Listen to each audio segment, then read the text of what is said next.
Hello, everybody. Welcome to Avid. Today, we're going to talk about this little plastic card that means a lot to me, but we need to talk about the big changes the FAA has coming down the pike when it deals with how to get one of these little certificates.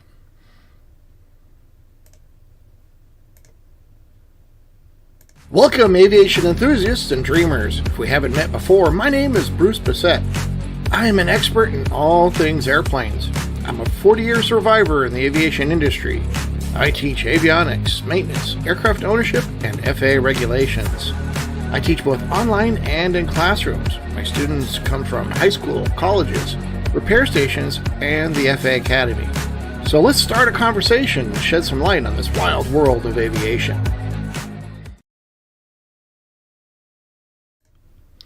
Hey, welcome back, everybody. This is my third live feed, and I hope I'm getting better. I hope you all like it. I am busy now with both my FAA teaching and my online program teaching and live teaching. I just got back from Safford, Arizona. They were really nice to me at Safford Aviation. I went to Ponderosa Aviation. In Safford, they had nice facility. Nice facility, I should say. They had wonderful facilities, is what they had. They allowed us the classroom and let me do the 145 training. I want to tell you, it's a beautiful area. They have beautiful facilities, and they have an FBO. So if you're flying from El Paso to Mesa, or even if you just want to bypass Tucson, I suggest you stop in at Ponderosa Aviation in Safford, Arizona. It's a nice little airport, and it's a lot of facility, a lot of hotels here in town too. I stayed before. But what we're going to talk about today is this little certificate. The certificate I'm talking about here is this airframe and power plant. And oh, by the way, forgot to mention it before I go on. If this is your first time here at my channel, please hit the subscribe button to let you know when videos drop and when my next live feed's going to be. Also, share this video to help me grow this channel and be more useful for you. And also, if you do like it, hit the like button. That'll help me with algorithms to help me build this channel so I can go through and provide more information for you all on doing this. Please give me shout outs on the chat. I'm looking at the chat. Crago of the Mountains is here. Hi, Crago. Nice to see you again. He was there before last week. I'm assuming it's a he. We're going to talk about the A&P.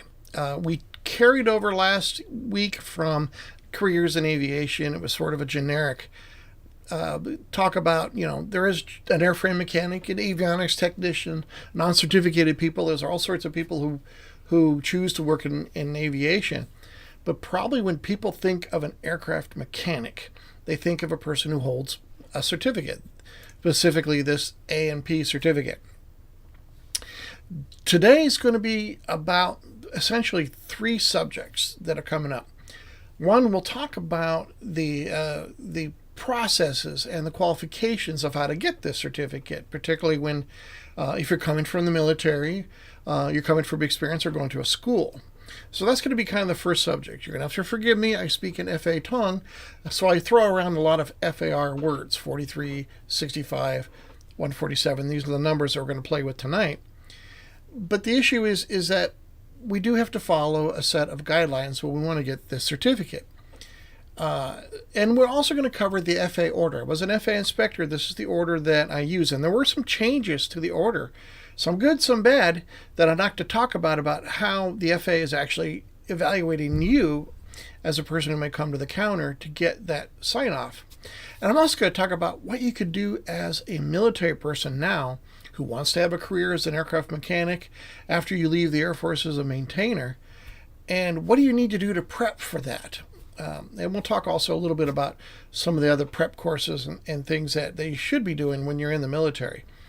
The other thing we're going to talk about today is the changes that are coming down from the FAR 147 rule. And this is the rule that covers how a mechanic school performs mechanic work.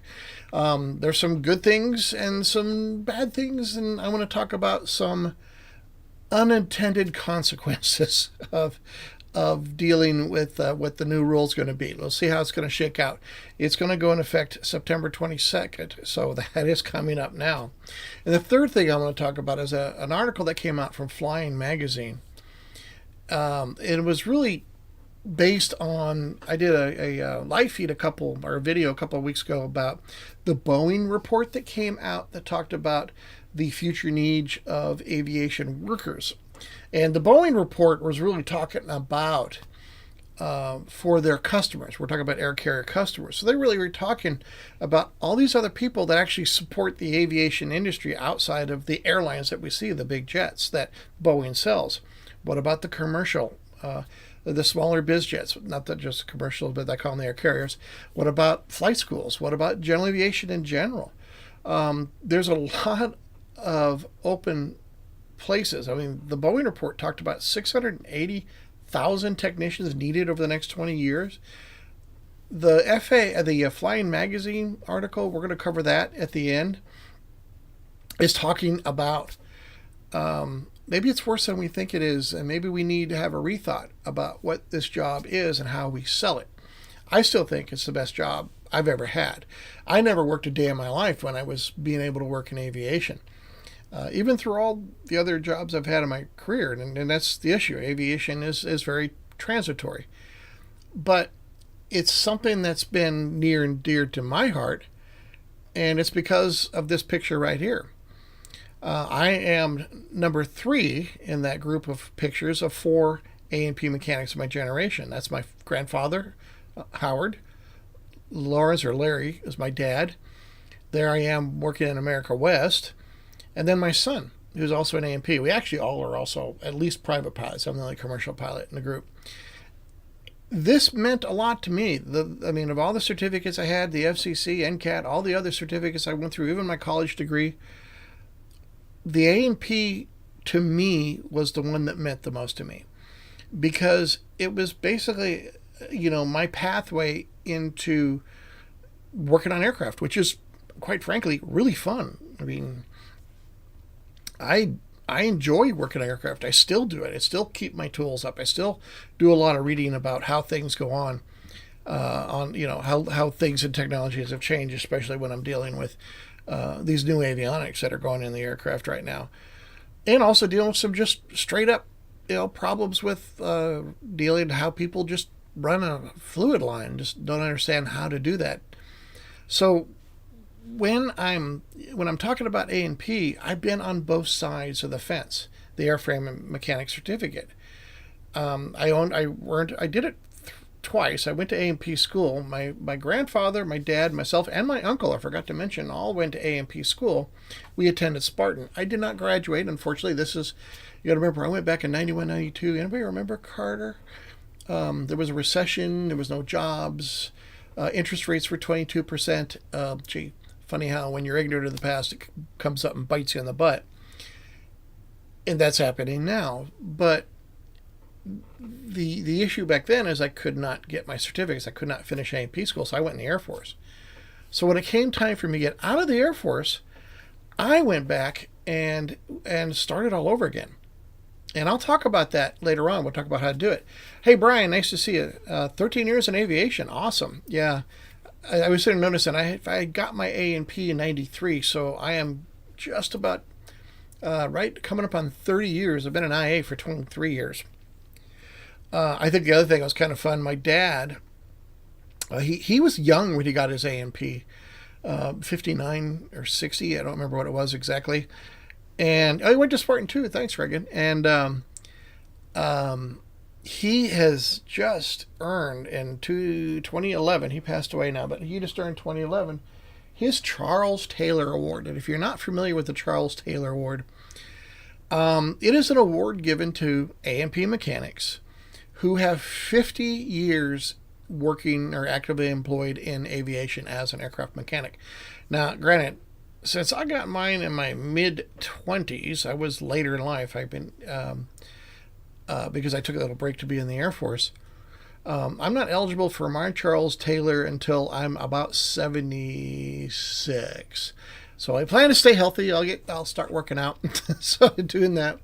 But I also had to remember, hey, Charles Taylor, and he is the Wright brothers mechanic. He was the person that did the machine work and actually had built the motor and many motors for the original Wright Flyer and the subsequent Flyer events. So we like to think of him as the first aircraft mechanic, but he didn't have an A&P for 50 years, I might add. So I think there's a lot of avionics technicians that have been working in aviation. Yeah, they should get a little more credit than just having an A&P. But I digress. That's just my opinion. That's the other problem, is that this is my live feed. This is my opinion. I'm probably going to piss someone off today. I'm not going to apologize. You're getting the benefit of what I have seen, and I have seen a lot. And I have opinions. I'm an instructor, so I tend to, when I'm professionally teaching, I keep my opinions to myself. But now that I'm here, I do have some opinions on the changes to the 147, because after I left the FAA, I became a 147 instructor. I taught the generals courses. I didn't teach them too many. I taught a couple of the A&P courses because I had my avionics program also for 10 years. So I've seen both sides of the fence, what it's like to work in a mechanic school and what it's like to certify or qualify mechanics that come up to the counter. So that's what we're going to cover today. I'd love to see your comments. Let's see how we're doing today. We're doing pretty good as far as viewership. I know we start small in these feeds, but what I want to go through next is a couple things. One, there has been a change in how we address or how we get into, let me get this right here, sorry, how we are getting into, I forgot to hit the button, sorry. How are we getting into the website for our FARs, our FAA orders, because we're going to cover some of the FAA orders or what the FAA inspectors are going to do. You as a public have access to anything that the FAA does. So whenever you ask an FAA inspector the question, you can always look it up also ahead of time. And I wanted to show you the new, thanks Ali, I wanted to show you the new DRS system. Now, if you're used to getting into the FAA website before, you used to be able to just go through and type FAA.gov and boom, you get it, and you get the homepage. And that's fine. I think they're still going to have that. And along the top here, you see aircraft, air traffic, airports, blah, blah, blah. I get it. They'll still have it for forms. You'll still have it for getting into your regulations. You can still get into the airworthiness directives and things like that on this form. But now I need to show you the new system, and I've been playing around with it. There is, in fact, I'm kind of competing. There was an FAA inspector at San Antonio that was going to cover this also. I feel like I'm going to take a little bit of his thunder. I'm terribly sorry for that. If I go to DRS, which stands for Dynamic Regulatory System, so it's drs.fa.gov, and we get this new screen. You could go ahead and set these up by filters, but I actually find out even using your cell phone, it's actually easier. You just go down here to the tabs on the side. So you have regulations. These are drop-down windows. I can go ahead and I'm just going to read a couple of them. There's regulation-related documents and reports, civil aeronautics manuals, advisory circulars are on here.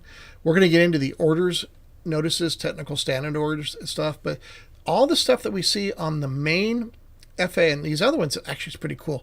Over here under other documents, I do a lot of teaching and regulations, especially about talking about not only how to comply, especially 145, but in the other documents are the when you get into the national proposed rulemakings, there's the comment sections, and you get into the feel how other people felt about the rules that were being written. You get the intent of the rule, but also you can get into the legal interpretations. And I want to do a video on that one. Legal interpretations are a great way to answer questions you may already have and not have to go try to find an FAA inspector to do that. But we're here about regulations, and we're going to talk about why do I need this A&P.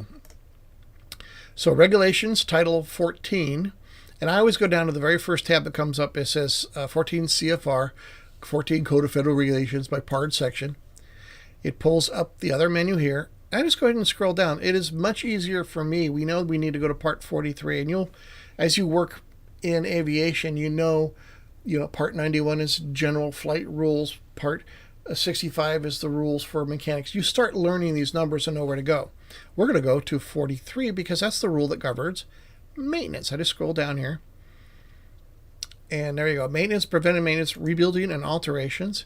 And it pulls all the rules up. There's a couple things I want to show you today. It'll help us prep when we get ready to be an A&P mechanic. The issue is, why do we need to have one? The first one is kind of not that good. I think the original rule is a little bit funky. And if you can't see it, I'm sorry with me. I'm gonna go ahead and get it to where I can see it a little bit. And I'll read it to you. And it just says, under 43.3, persons authorized to perform maintenance, preventive maintenance, rebuilding, and alterations. And that's kind of the four big things when we're dealing with working on aircraft. But the other things, it says under B, it says the holder of a mechanic certificate may perform all those elements on an aircraft, providing its chapters. The rest of the stuff talks about repairmen. We did repairmen at the last live feed. If you want to go back and look at that, I said repairmen are really strict because a repairman certificate cannot take the place of the function that an A&P mechanic would do. So 43 is the main rule that governs, and it goes down below. If we talk about under F, paragraph F, holder of an air carrier operating under Part 120 and 135, and if we were to go back into their rules, there's the rules that said they need to provide airframe and power plant mechanics, and they use the term appropriately rated. If you're performing any, what they call return to service, an overnight check, you have to do that as an A&P. However, if you're an avionics technician, you could do that under repairman. But an A&P is the A&P certificated mechanic is the one that does the majority of the sign-offs to get an airplane back into the air after maintenance. So it's 43.3. We talk about that, and then we go back. I'm just going to go back, and we hit 43.7. And this one here is the same thing. It just talks about persons authorized to approve aircraft, airframes, engines, blah, blah, blah, all the bits and pieces. Return to service after maintenance. Remember those four: maintenance, preventive maintenance, rebuilding, or alterations. And those come up in every paragraph when we talk about what we could do on an airplane. And it says under paragraph B again, it says in the rule we'll talk about before, a mechanic can do it. And then under 43.7, the next one, the holder of a mechanic certificate or inspection authorization can do all that stuff. So there's the two big rules that say for us to be able to work on an aircraft, to be able to do those four functions, then we need to have an A&P certificate. And it's a well-paying, lucrative career. I mean, it's. I think we're now hitting. I got to be careful how I say this, because right now, 6 figures as an A&P mechanic is not only not common, it's almost routine for anybody with more than 5 or 10 years experience. Especially if you factor in the fact that we're so short mechanics in the field, both air carrier and GA. So there's a lot of in the air carriers and the repair stations, it's overtime, so time and a half. So if you're making $35 an hour, you're making $50 an hour on overtime. But also, for me to work on a GA airplane, people have to draw me in. So if somebody's giving me $50 an hour, well, the person that's paying me $35 an hour is going to wait until I'm done with the person with $50 an hour. So even in the general aviation world, when I work as a freelance mechanic or a freelance inspector, the pay is going up, and it's supply and demand. That's still there. So we talk about that. So then it gets us into, well, what does it take to get one? That we go to a new rule. Let's talk about FAR part. Oops. I forget when I do this, I have to make sure I'm on the right tab.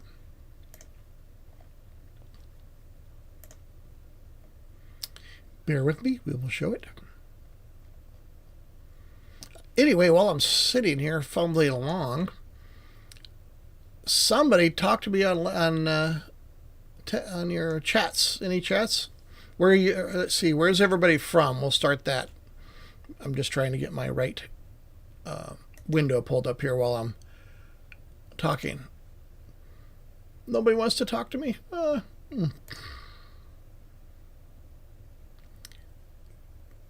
Trouble with being blind. Okay. Where is it? First one. Okay, there we go. That's what I was looking for. Sorry about that, guys. Eligibility requirements. First and foremost, you'd have to be 18 years of age.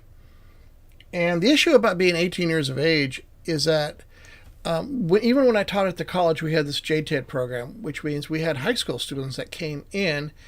The issue is that they could do it in their senior year. Junior year, it didn't make sense to get started. Brian, all helicopter, cool.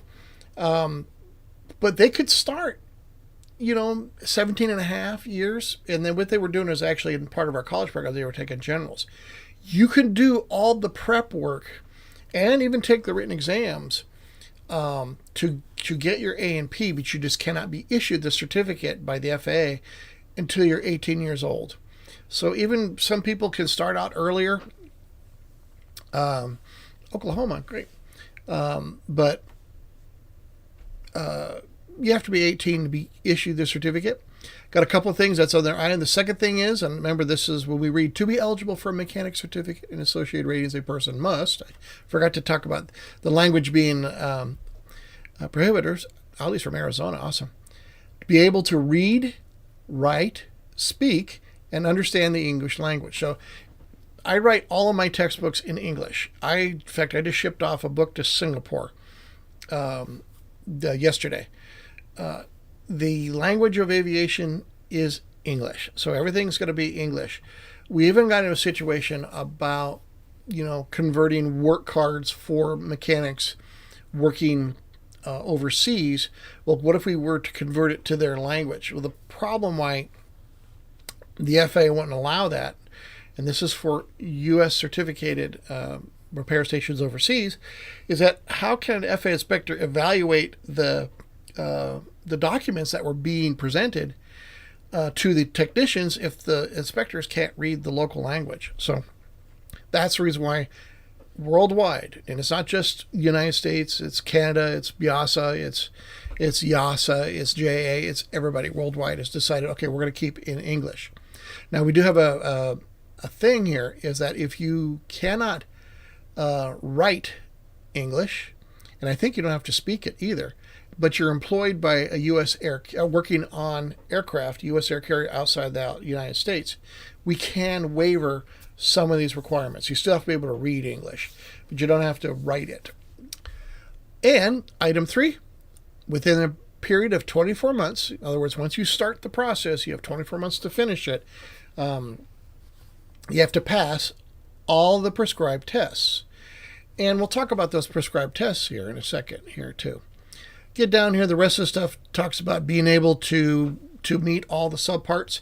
The way the regulation is broken up, it's in ratings. That gets us to the next section.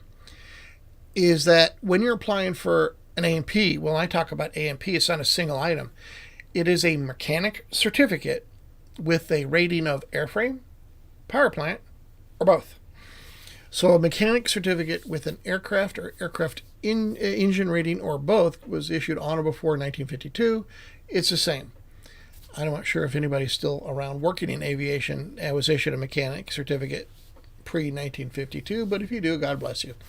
Or you're probably a ghost. Keep on going down here. Knowledge requirements. There we go. Under knowledge requirements, there's 2 issues we talk about knowledge and experience. Part 65 is saying each applicant for a mechanic certificate or rating must, after meeting the applicable experience requirements, 6577, talk about below, must pass a written test covering the construction and maintenance appropriate to the rating they seek. The regulations in the subpart and applicable provisions of 43, we just talked about 43 a couple minutes ago, and 91. And in 91, it's going to talk about understanding the requirements for keeping records and return to service. And there's a lot of verbiage in there. No person may operate an aircraft unless it's been inspected, blah, blah, blah, or been returned to service after maintenance, etc. So that's what we're talking about in 91. And it says, so that means that's the test. So 6595 is the knowledge test requirements. And you just can't go there and say, I want to go take the test. No, there's a couple of hoops you have to jump through first.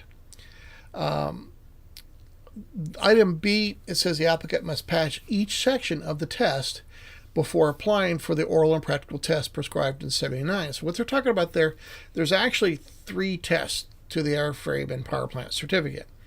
The first is the generals. The generals itself is just that. It's the basic knowledge. It's the knowledge that anybody who's going to be working on aircraft should know. That would apply to both airframe and power plant work. But then the ratings are, then I would take the next written test after passing the general. I could take either the airframe or the power plant. Some people who are ambitious can take both.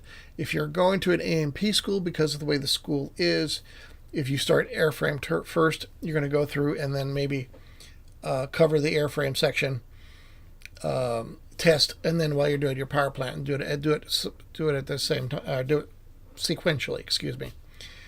And it says, Lloyd, it says, do I need a sign off? After 3 years, I walked off the job. I was undervalued and offered to go back. Interesting. That's a good question. It talks about sign off, the work you did. If you have an A&P, but you're working as a mechanic, I don't talk about this when we talk about going to the FAA in the office. But you do need records. I hope you kept your training records, Lloyd. I hope you did. And then the other one. So that's it. 75 is talking about 65, 75. I'm out of habit. I keep saying just the last 2 digits. It's the 65, 75. Then we go to the 65, 77. That's talking about the experience requirements. And it says, each applicant for a mechanic certificate or rating must present either an appropriate graduate certificate or certificate from a completion from a certificate, aviation maintenance technical school. It's funny, it does sound the same, appropriate graduate certificate or certificate of completion. It's kind of one of the same thing. We'll talk about the difference here in a second. Or documentary evidence, and that's talking about what you're talking about, Lloyd.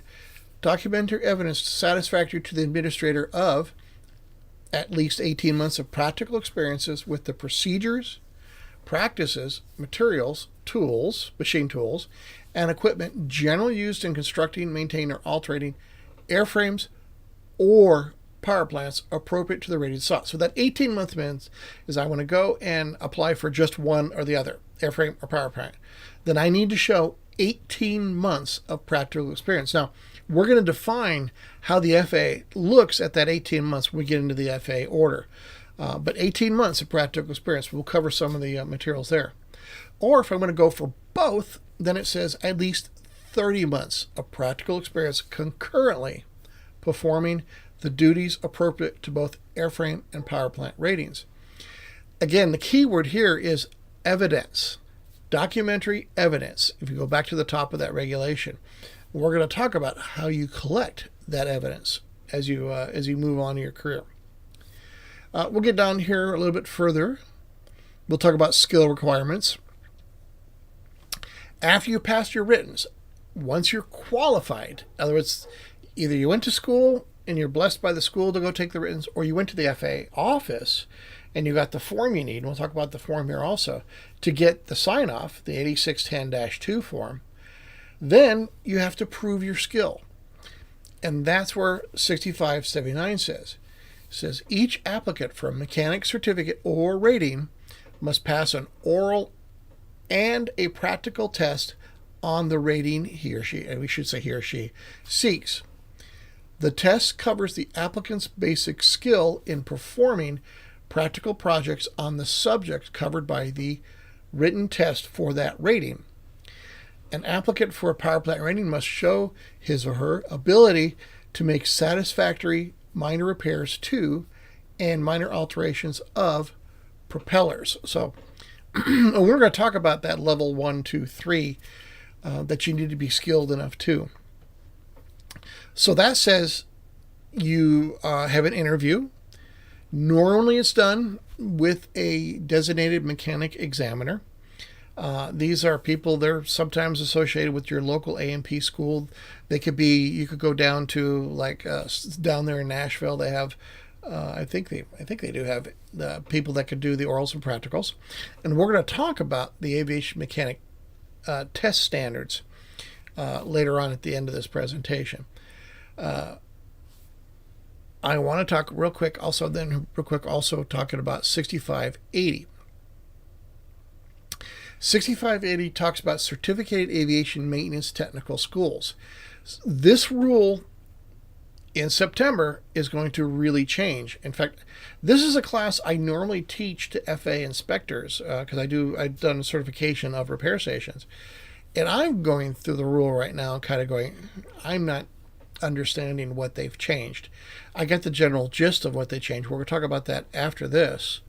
But what I'm going to do today is talk about those requirements that did carry over in the new under the new rule. There were some things that did not carry over. They're going to be kind of hard for me to explain here, but I may have another video on it when it comes out. Because right now I can't even go download the rule just yet. All right, so it's talking about those who attend mechanic schools, and if you get a certificate from the mechanic school, you don't have to go to the FAA and get permission to take your writtens. It's automatic. The fact that you're enrolled in the school, getting your writtens. In fact, sometimes the school will have a testing center, and you just go down and get it. Because that shows to an FAA inspector that any of its students made satisfactory progress and is prepared to take the oral and practical tests provided. That student may take those tests during the final subjects of training in the approved curriculum. So what they're talking about there under this kind of 6580, and it's interesting because it's an even number, so it's a fairly new rule, is that this allows students who are in a 147 mechanic school can take their orals and practicals early before they graduate. Again, it goes back to the recommendation of the school that it looks like the person is just making time. This rule may become mute. In fact, it may go away because under the new 147 rule, it's going to be based on performance-based now. And I forgot the word, but it'll come to me in a minute. It's going to be when the school thinks you're ready to go take the exam, they'll give you the certificate, you go take the exam. There's no longer waiting the hour requirements that we used to do before. Hello. That's true. I forgot these names. I'm so sorry. VZ, Lloyd, see if the DOM will vouch for you and get in contact with the FSDO and see what they'll say. What he's saying there, Lloyd, to you is that you can get a letter of recommendation, and we are going to talk about that when we get into the FAA order. Absolutely, to try to get your experience written down. There's also some changes that were done to the FAA instructions, and we're going to cover that. Go back to 6581. This is a rule that's been around a while. It just talks about what they can and can't do as a mechanic. So that's really it as far as getting the certificates. A couple things also, recency of experience requirements. This is an interesting one. I want to talk about this. When you get done with school and you get issued that brand shiny new, well, you get a piece of paper because the card takes a while to get in the mail, but you get your new certificate. And the first thing it says under 6583 recent experience requirements, a certificate mechanic may not exercise the privileges of their certificate and rating unless within the previous 24 months, and school does not count. That, and there's a couple options here. One, the administrator has found that the person is able to do the work. So you can get an interview with an FAA inspector, and if they're satisfied that you could do the work that you're about ready to do on an aircraft, for example, the FAA could give you a letter stating you could bypass the 24-month. However, if you can't talk an FAA inspector into convincing them that you know something, then you have at least 6 months served as a mechanic under a rating of another mechanic, or technically supervised other mechanics, or supervised in an executive capacity the maintenance or alteration of aircraft. And then another one, or, remember these are all ors, been engaged in any combination of B, 1, 2, or 3. So what they're saying, that you cannot exercise the privilege of your certificate after you get your new certificate until for at least 6 months you're being supervised for the work being done, or technically supervised in other mechanics for that work, which means you can't sign for it until after that. till after the 6 months. And then the other one is they're supervised in an executive capacity to maintenance or alterations of aircraft. Okay. So, or 3 months as a mechanic or 3 months as a supervisor, et cetera, et cetera. So, recency of experience. We used to talk about the A&P as being a license to learn. And that's true. It is a license to learn, because when you start working for your, say if you get a job at a repair station and they're doing work for an airline, or you get a job at an airline, for example, and the airlines are hiring people out of school, you can, sorry, his foot popped up. Lloyd says he won't do it. Gave me a run around flying for 20 years. So here's a good question. Does the FSDO testing place have tools to demonstrate skills? You are exactly right. They do not have skills. Usually what they'll do, if you need to perform real schools, and this is very, very rare. I don't think I've ever did it. And I don't know if any mechanic, any FAA inspector that's ever done it, is that you could go down to a local school, A&P school, and set up what is essentially an oral and a practical, which is kind of ridiculous because you just did one. What they're looking for, and a great example is I had, who was it that had, Brian, you had helicopter experience. True story. I had a director of maintenance for a new 135 charter, and he was a Cessna jet. And the director of maintenance was at A&P, was experienced handling director of maintenance duties. The problem is that he couldn't be the director of maintenance because he didn't meet 6583. He had never worked on a Cessna citation because he was all helicopter. He had come from a helicopter company, so he had no fixed wing time. So he was still shown as I let him be the director of maintenance. That was fine. But the issue is he had to meet before he could sign the aircraft off, he had to meet his 6 month working under another mechanic for the rating to do the work that was supposed to be done for this citation jet. So that was a situation. Lloyd says Baker. Yep, that's who I was thinking about in Nashville. I'll talk about Baker in a few. So anyway, yeah. So getting back to the license to learn. When you go work for an airline, they're going to be required to train you for the work that you're going to be doing. So part of their requirements as an airline or as a repair station is that they have to provide training for the work that you're going to be doing on that aircraft.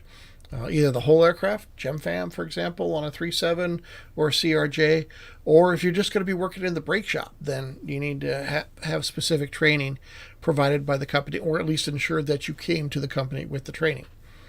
Okay. So I do, every now and then I'm going to look at the chats. This is one of the few times that when I'm an instructor, I don't mind people talking in class because you guys bring up some pretty good notes in here. So get in contact with the physician and tell them about your work experience, study for the written, oral, and practical. And if you did 3 solid years, I wouldn't see why. A lot of times, that's true. And that's very true. Or what you could do is just have your pay stubs. I talked about this the last place where I taught the 145 class. I had a great question. I asked the people I was teaching, these were the managers, and I said, are you required to give the technician a copy of their certificates or their training records? And they didn't know. They said, well, it's our training. We're paying for it, so why should we give them a certificate for it, right? We only need to give it to the FAA. They're not technically wrong. And there's a lot of issue with repair stations that don't want to do training, or airlines for that matter, because they don't want to be robbed of their highly trained technician that now is left. But the trade-off in on that is that what if you want to rob somebody from another one? So if it's a habit among all repair stations that the technicians collect the training records to prove that they're knowledgeable and qualified to do the task, it works out to benefit to everybody that you go ahead and keep and get and obtain your training records from everywhere you go. I have somewhere now. I mean, I moved from Arizona to Texas, so somewhere are my training records, but I have them In fact, I still think they're in Arizona. But I have every scrap of paper. I do have a copy of some transcripts and things like that. Yeah, I keep everything. Brian, you need 2 years of training school for our 135 helicopters. Yeah, that's interesting. I'd like to hear that. I got a letter from an executive commander of my Navy. Yes, that's what we're going to talk about too, Navy. There is an issue. It's talking about your MOS, your AFSC, and I forgot what the Navy code is. We're going to definitely talk about that coming up. So exactly, always keep copies of your certificates and training. I mean, that is it's your resume. That's what you're building when you become a mechanic. That's how you build, your value to both the people you're working for and the people you're going to be working for later on. The reason why I say that, it's not terrible to be moving around. Nobody's going to be angry with you if you leave to go to some other place. Many companies understand I can't meet that. I mean, they go through and they hire you and they're paying you X amount. They always know that they might lose an employee for higher pay, but the same sense, they're going to go to someone else who's for lower pay to bring them in. So there's always going to be that kind of horse trading of technicians. Some places don't mind a workforce of less trained or less experienced mechanics. Others want nothing but senior mechanics working in there. That's just based on the fact that, for example, a senior mechanic, they're well paid, but you use fewer of them. And I saw that difference between America West and Southwest. Southwest, we had fewer mechanics, probably about a third, compared to when I worked at America West. I can say that because they're not around anymore.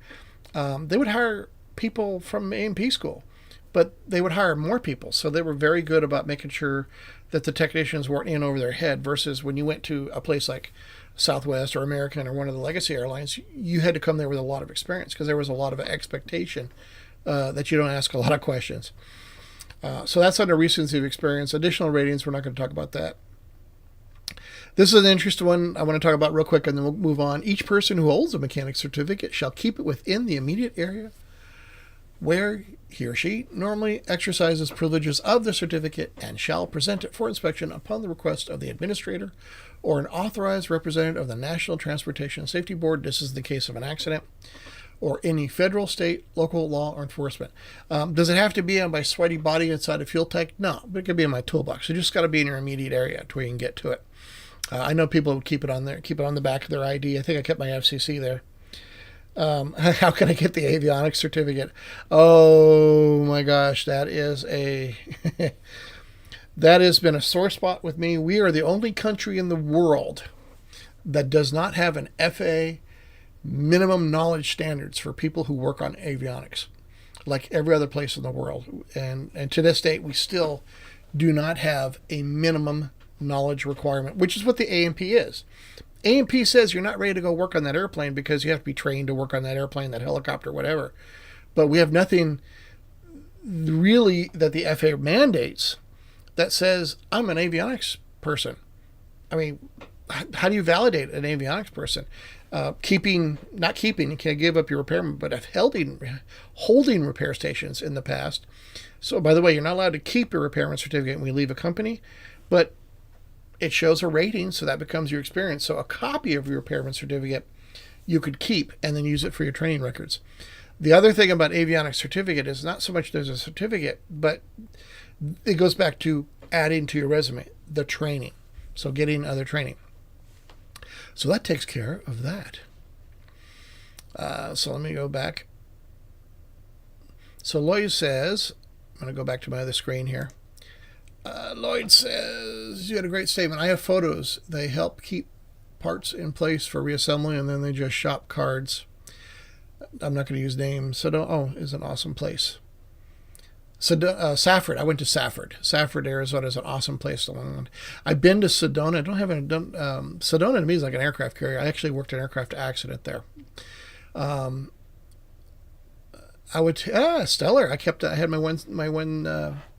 My first airplane was a 1958 172 I owned with my dad, and we kept that at Stellar.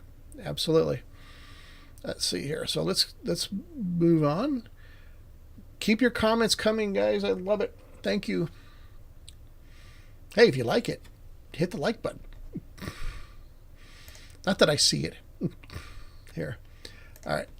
The other rule I want to bring up now. Now is the time. I'm not going to go back into the 147 rule just yet because I want to cover that when we start talking about the changes to 147.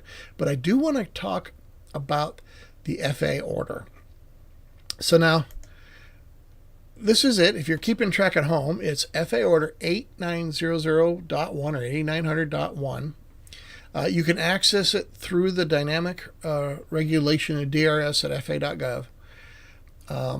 It's Volume 5, Chapter 5, Title 14, Part 65, Airmen other than flight crew members. And in Section 2 is where we're going to be into here. Avionics, there's a couple codes here for 55 and 35s.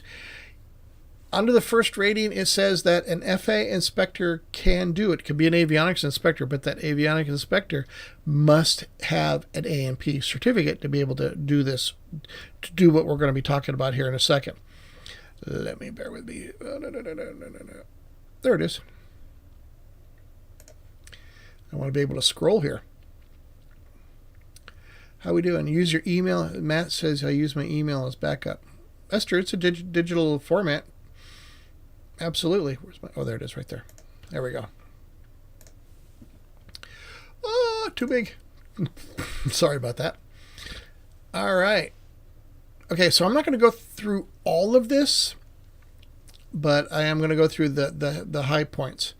Right away, they talk about under eligibility requirements, applicants for mechanic certificate must meet the eligibility, and that's just talking about everything we just talked about in Part 65. Do you meet either one or more or a combination?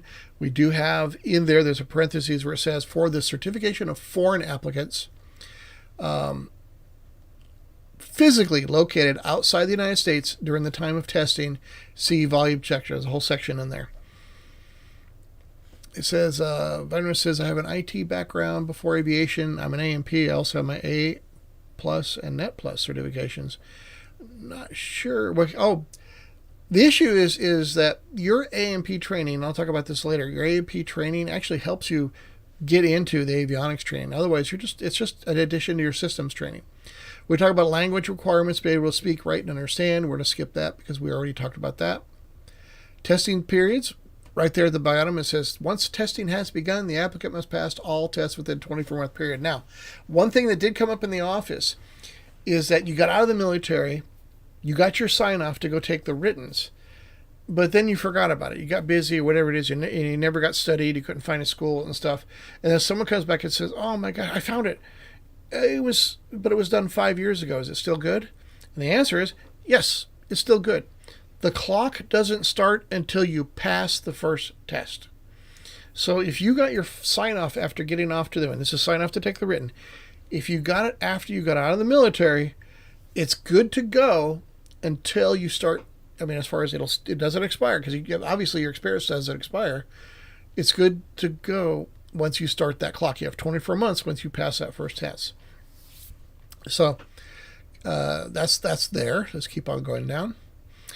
Okay, under eligible to test, it talks about, we talk about it's a rule, must show graduate certificate from school, certificate of completion from a different type of school, an AMTS. In other words, some of these things could be, I've had FAA inspectors explain to me, well, we think that's a college-based versus, like an AIM, which is a private-based, or Baker's, for example, would be an aviation maintenance school. Nobody's really giving me a satisfactory answer, but if you have a certificate and the FAA recognizes it, good to go. Okay.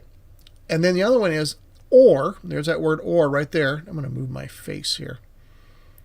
Or documentary evidence satisfactory to the administrator of 18 months experience for each rating or 30 months of experience as required. And we're going to get into that later because they're going to be looking for certain elements, certain things. And then this whole section in here is talk about the fact that an additional documentation that contain personally identified, they're required as FAA inspectors to protect this information. So you also don't freak out. They're going to give you a pilot's bill of right pamphlet.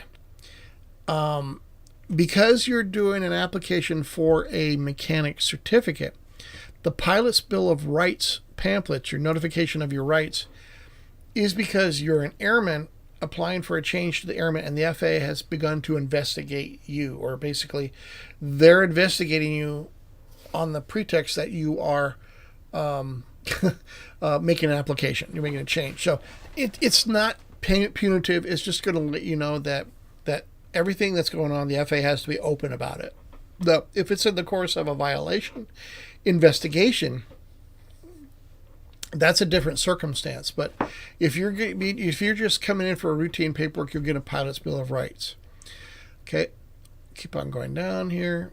Presenting certificates. Applicants who, based on certificates, may present 1 or 2 types of certificates requirements. Now, I need to say right here, it says right here, applicants with these certificates may go directly to testing for the written, oral, and practical tests without passing go. You don't get to collect $200. You don't have to go straight to jail.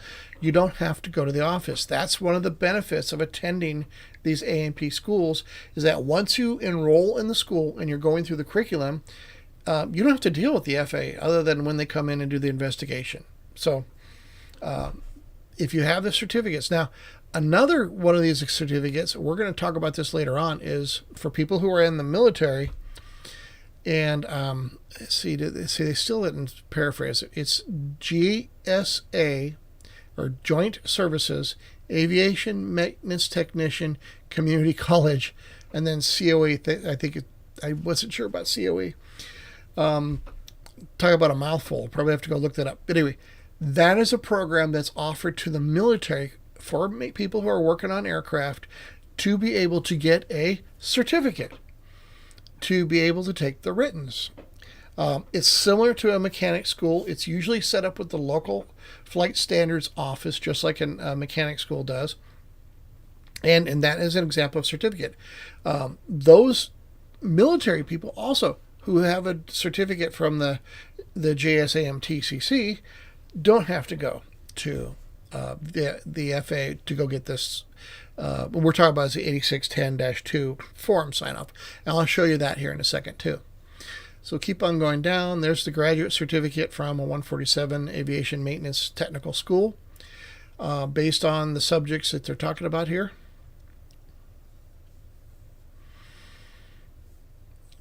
Yep, Crango, that's a good thing. Work as an A&P, but also at the same time, Crango, your advice should also say, hey, take some extra training. FCC doesn't hurt, but NCAT really helps. Certificate of eligibility, there it is, Joint Services Aviation Maintenance Technician Certification Council. I thought it was Community College, but it's Certification Council, issued to military service members who have met the requirement of months of experience and completed the training curriculum for the rating SALT. So if you are in the military, okay, get with your local training office or the community college, if it's community college of the Air Force, etc., and find out if the base or the military installation you're at has that program set up. And it's similar to an A&P school, or sometimes what they do is that they'll partner with the local A&P school to bring in military people. The issue with that is that does the local school have the people and the room? So that's going to have to be something I have to talk to. There is an AC 6530 that talks about that eligibility.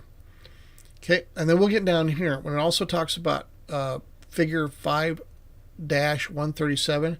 That is going to be talking about the eligibilities with your re-ratings in the military, your AFSC, etc., MOS. And there it is. Note, no evaluation required. You don't have to, if that's one of these programs, you don't have to go in to the FSDO.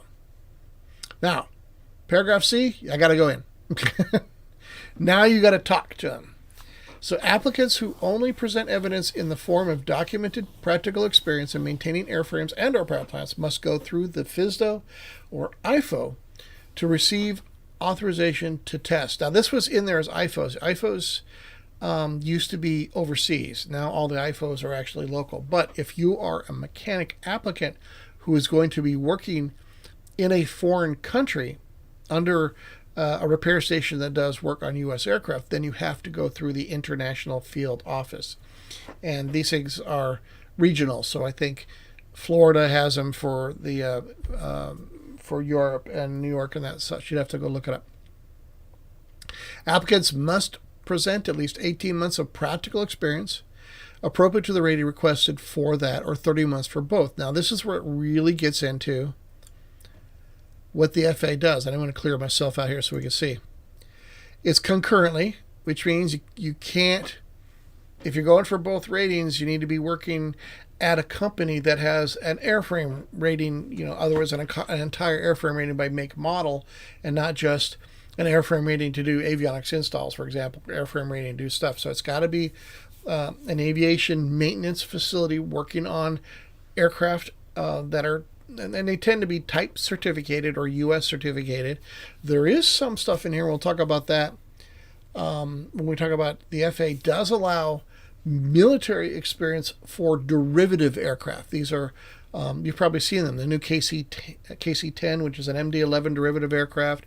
There's a 737 military derivative aircraft.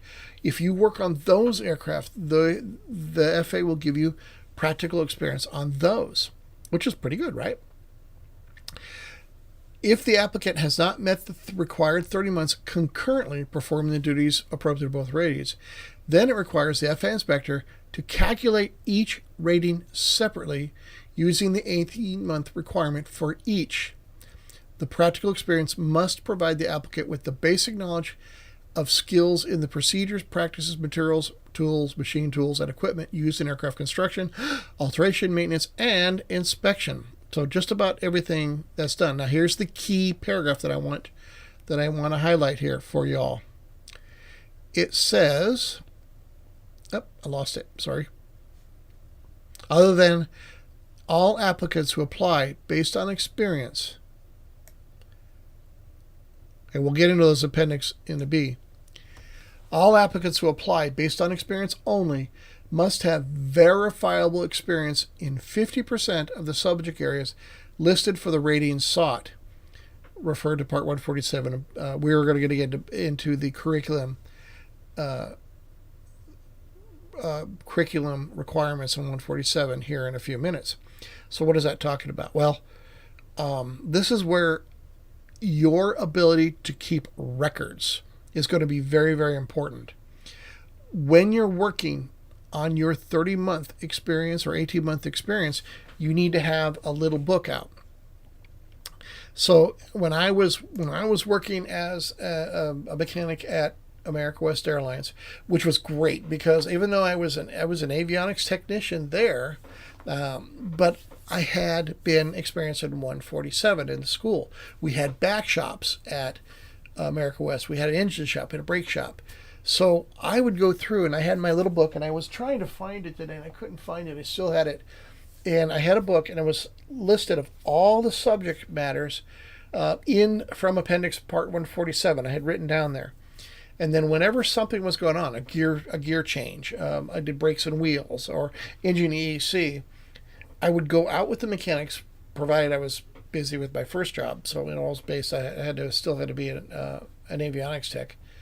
But I would go off hours sometimes and have the mechanics sign my listing, A&P, with their A&P number, and I would work with them. We'd get into the manuals, with the tools and equipment, the processes of, for example, if I changed a brake that way.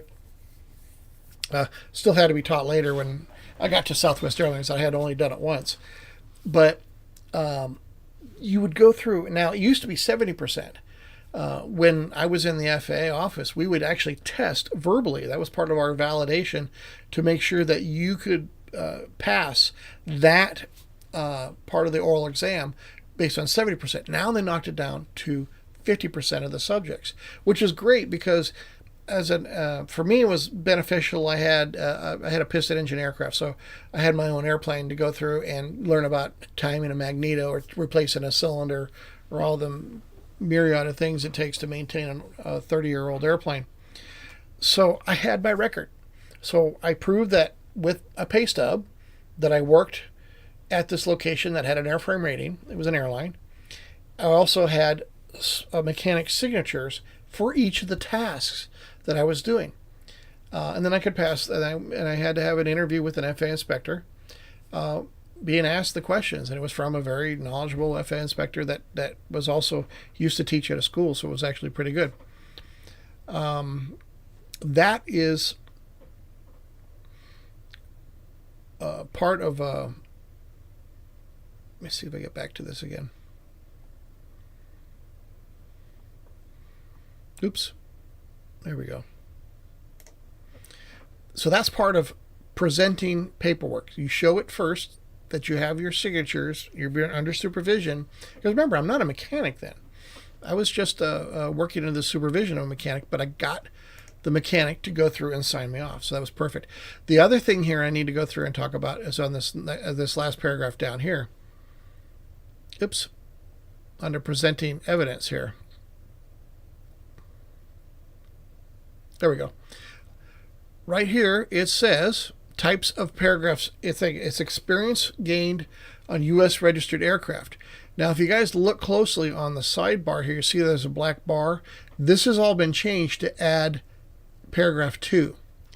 You can include in your 30 months of experience, practical experience gained while serving in the U.S. military aviation maintenance occupation. Military experience / records may be evaluated for authorization to take the mechanic knowledge test based on documented experience and military occupational specialty MOS code, Air Force specialty code, or Navy enlisted code NEC. Thank you. I knew it was going to come up. As authorized in that 6577. Now there is a chart. I'll go through and show you some of the charts. So you would go through and look at your code. It would be on your DT form 214, or if you're still in the military and you feel authorized, you can get a letter from your chief or from your first shirt or from your officers, whoever, from your boss, stating the amount of time that you've served in that time, and other words, how many months you've done it in that AFSC under what duties and responsibilities. You don't actually need your DD form 214 to get your A&P. I know some people got their A&Ps while they were in the military. That's paragraph 2. Paragraph 3, practical experience gained in foreign registered civil military aircraft. And 4, combination of anything. That's where mine was. I was working at an airline on turbojet aircraft, but I also was working on U.S. registered aircraft on my Cessna 172. So you can have a combination of that as long as you get to that 30 or 18 month mark of whatever you're working on. All right, keep on going down. Now there's a note here. I told you I need to bring the notes up.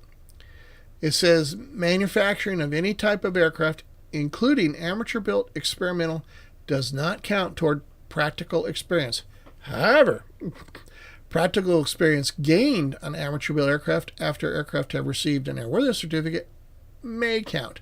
So this is talking about not if you're building a home built, for example, and it's fiberglass, and you're following AEA procedures. That's not FAA certificated. However, if you're working on a salvage aircraft, for example, that doesn't have an airworthiness certificate at the time you bought it and you pulled it out of the boneyard, and you work to put it together using aviation parts, materials, techniques, tools, and equipment, and then it gets an airworthiness certificate, boom, you're in.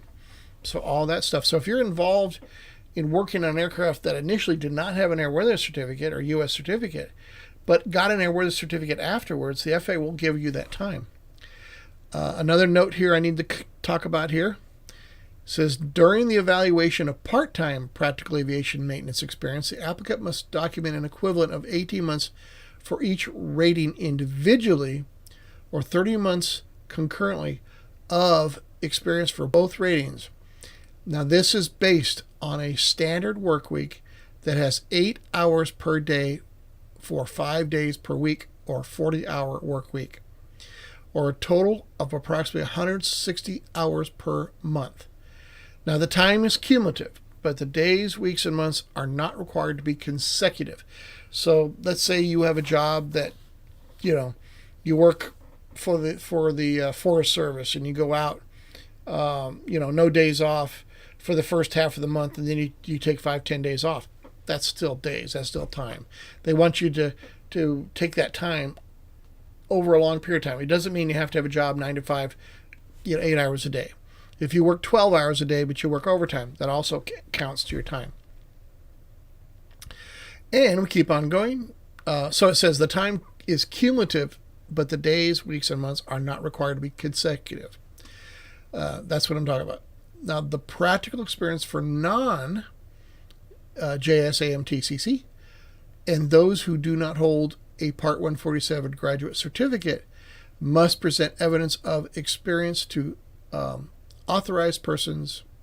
Evidence of experience to an authorized person, and we'll get into that in a second here. Oh, I'm so sorry. I'm getting an open widget warning on my buffering. We do have storms kind of coming in here in Texas, so bear with me. I'm terribly sorry. All right, a couple notes here, and then we'll move on. Evaluating experience. It says aviation maintenance experience gained as U.S. military member, airframe power plant, or mechanics helper, foreign civilian or military aircraft. Oops, let me go down here. See it? Or light sport repairman, experimental, amateur-built aircraft repairman will receive evaluation in its own merits to determine whether it fulfills the experience requirements. There was a great comment that came out in the Federal Register to where somebody said, are we men? It was really interesting. I wish you would have pulled it back up now. But he didn't like the fact that it left it totally up to the FAA inspector, that it didn't identify what documents that the FAA inspector would accept or what experience. So it was so vague and open that it left it up totally to the FAA, to the administrators, what it said. And I don't think they want to change that for the time being, in that they want to give the benefit of the doubt to the applicant, is what they're saying. So they really want to allow latitude for an FAA inspector based on, we hope the FAA inspector is trained, qualified, and knowledgeable to do the job, to be able to evaluate this person and said that, okay, their likelihood of passing the test, it remains high. If an FAA inspector, signs off for a technician and the person fails, well, we get that report and we'll ask the question, well, why did you fail? So it is in their best interest to make sure that you're going to pass or have the knowledge. Oh, thank you, Krakow. Got to work on a 787. Oh my gosh. I'm here in San Antonio. There's a bunch of them sitting out here on the wrap. 787s. All right, take care. Thanks for coming. Let's keep on going here. Said during the evaluation, we're down here under its own merits to determine whether it fulfills the experience requirements. Right here, during the evaluation, the merits in each area that an ASI, Aviation Safety Inspector, needs to pay attention to are, first thing you do is they're going to have you go over your MOS codes.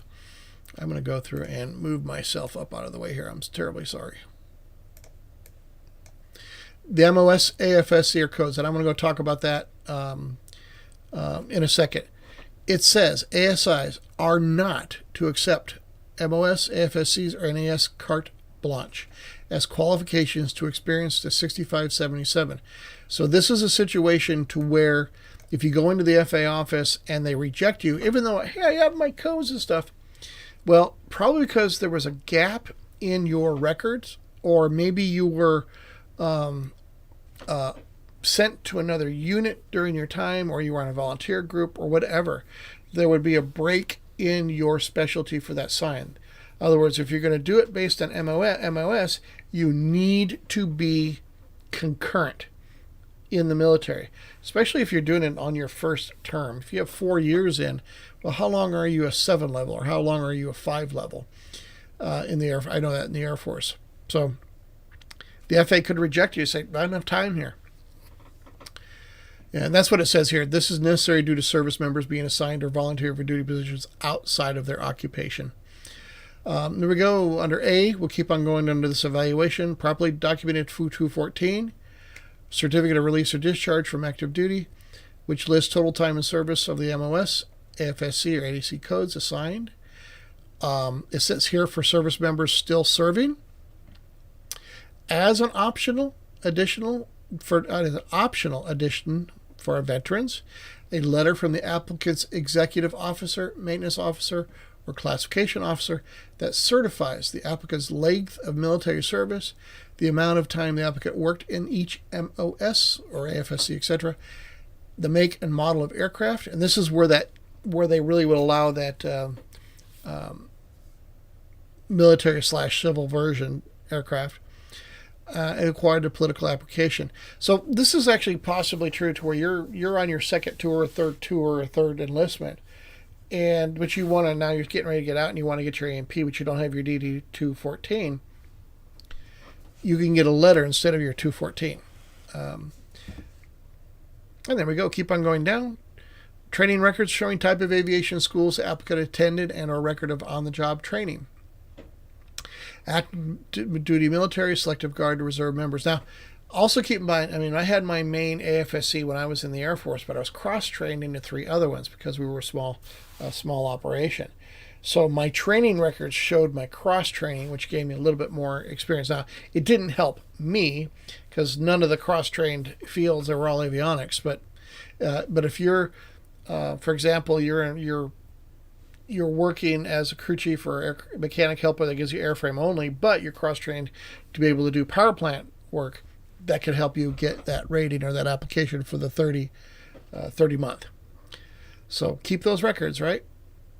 And there we go. Keep on going down. Time spent in an MOS, FSC, or NEC for supervision and or inspection does not count toward the 18 and 30 months. So as soon as you make sergeant, go get your A&P.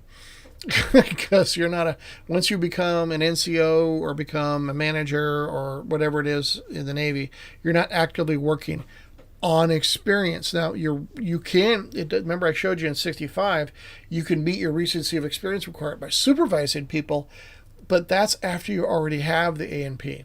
But if you're in the military and you become a sergeant and now you're in a supervisory position, you're no longer counted on the clock for that 65. Then at that point, if I was a suggestion person, find out if you got an aero club on the field. Remember, it also allows combinations. So say if you have an aero club, I know when I was at Quantico, I flew with them. I think we had one in Davis Monthan too. There is a way to get experience also concurrently. Again, keep documenting. Keep your documents. Let's see, a couple notes here. Time spent in training or an MOS AFSC for supervisor and or inspection does not count. I talked about that. The other one is military experience must be directly applicable to the mechanic, certificate, and rating salt. This is where if you're a bomb loader, there is some latitude there because you're working on an aircraft, even though you're doing bomb loading. But if you're doing some other support function within the Air Force, then none of that time counts. It has to be something performing those physical tasks on an aircraft that what you need to be to become a mechanic. Okay, keep on going down. So, like I said, I'm not going to read this whole thing. You guys can do that. But that was the gist of it, because I want to be able to go into 147 and talk about how you're going to go through and keep a record to be able to get that done. So, real quick, I want to talk about the... Okay, here we go. We already talked about applicants based on experience, present evidence found to be test available, and the rest of it talks about this form right here. Let me see if I can pull up the form. It is a 4-page form, but 3 of the pages are instructions to use. Let me go. Bear with me while I change my window here.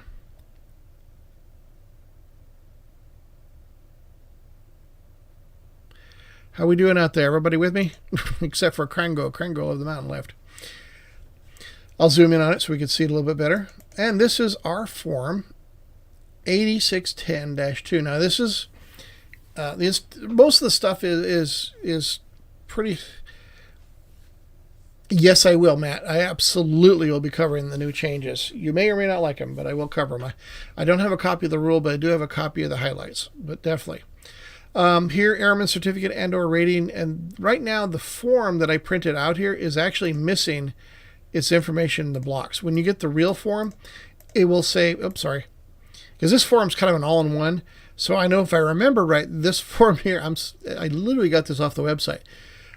It'll say mechanic, And then you would check one or the other blocks, airframe, power plant, or both. So that's what these 3 blocks are supposed to be. The rest of the stuff is like for IA, parachute rigger, that sort of thing. So unfortunately, I downloaded this from the website today, and I did not get my information on here. So I'm so sorry. Go down. It's either an application for original issuance or an added rating, your name, social security number, your physical things. They want to know your place of birth. Like I said, if it's somebody who was born out of the country can get an A&P. It's not one of the. It's just that if you're born out of the country, then they're going to probably ask you about your ability to read, speak, and understand English, which most people do. Permanent mailing address, we do want that on there. This would be your physical address. There's some questions on here that are pretty straightforward. Have you ever had a airman certificate suspended, revoked? Have you ever held an FAA airman certificate? If you had a repairman before, you'd put that in there. Airman certificate also means if you had a pilot's license. I had to put my pilot's license in there. Here's a good one. People ask. This forum is always glitchy. I agree. Here's an interesting one. This one is a lot of questions, and I actually, because I worked at a college, there's a question. It states, have you ever been convicted for violation of any federal or state statutes pertaining to narcotic, drugs, marijuana, depression, stimulants, drugs, or substance? And this includes DUIs. Yeah, it's true. Most people don't have problems. Okay, now, the issue is it's not a showstopper immediately.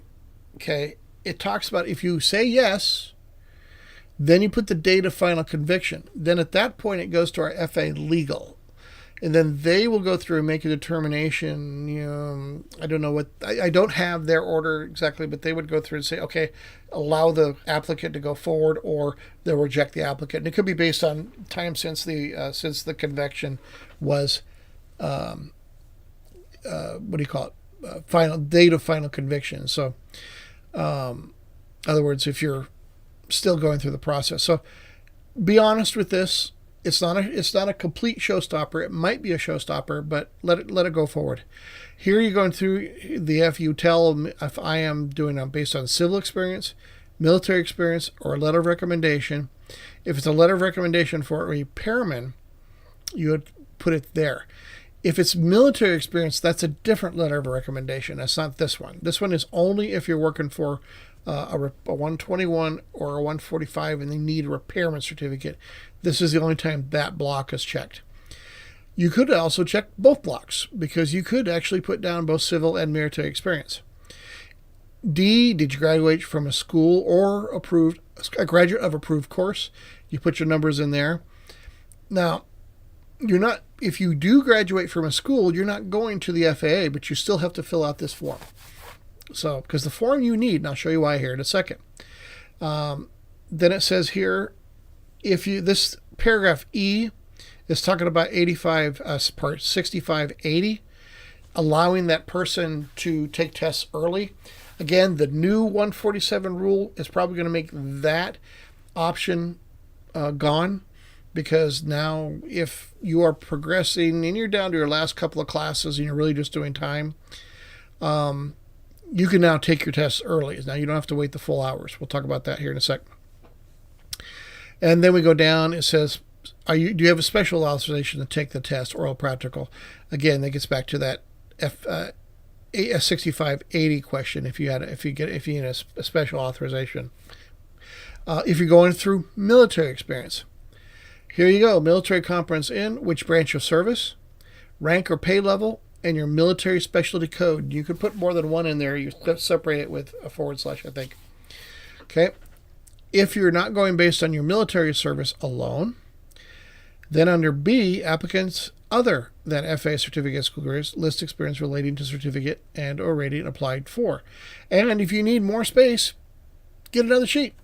Not another form, just another blank sheet. Just on the sheet, have a line from dates from to, the employer's name and location, and what you're working on. What the FAA wants to know is what aircraft by make and model you are working on, what specific systems were you working on. Were you doing the whole airplane, or were you doing just, power plants, where you're working only in the power plant shop or a back shop. You want to be really specific in here to be able to meet those requirements of that 50% subject area. If you need more work, you put it else. Now, again, if you need more lines, go get another sheet of paper. If you need more than 3 places, it's possible. And parachute riggers, don't worry about that unless you want to become a parachute rigger. I don't recommend it because you come out of the rigger class like that. I've seen FAA inspectors come from rigger school in their hands like they can't move them for like a month. All right, it's a lot of this package stuff. This is what you're looking for. The FAAs will sign here. I certify the statement on me as applicant's true. You will sign here, date. Then, if the FAA inspector is satisfied through the interview process or satisfied through the paperwork and the documentation, they believe you, they love you, they want you to move forward, then that inspector will sign and then put the district office and date. And there you go. Now, at this point, the clock is not started. Like I said, that 24-month clock is going to start when you pass that first test. Okay? Don't worry about this line down here. These are all about FAA uses for different activities that are being issued. But the next page is why you have to fill this out. Because once you pass your test, you get your paperwork from the test, you'll keep it and attach it to this form. Then you will go see your DME, your Designated Mechanic Examiner. The Designated Mechanic Examiner will use this form to record your results of your orals and practicals. And here you go. Mechanic, right? Oral test, passed, expiration date, fail. And this is under Generals, Structures, System and Components, Power Plant Theory and Maintenance, Power Plant Systems and Components. And the way it works now, it used to be that DMEs could go through and pretty much pick their own subjects. Now, when you make an appointment and you go through ACRA, which is an automated system that the FAA will have you start using, you'll go through and you'll sign up for your orals and practicals through ACRA. Okay. Then what that does is it puts you in the system as being need an oral and practical when you're on the schedule. Well, what will happen is the DME will then pull up the testing that you will be tested on. So the DMEs no longer get to pick what they get to test you on, which is more difficult for them because now they have to make sure that all their equipment for everything that's on the test on the practical guide is available. So that's here. If you're looking at the Aviation Mechanic General Airframe or Power Plant Airman Certification Standards.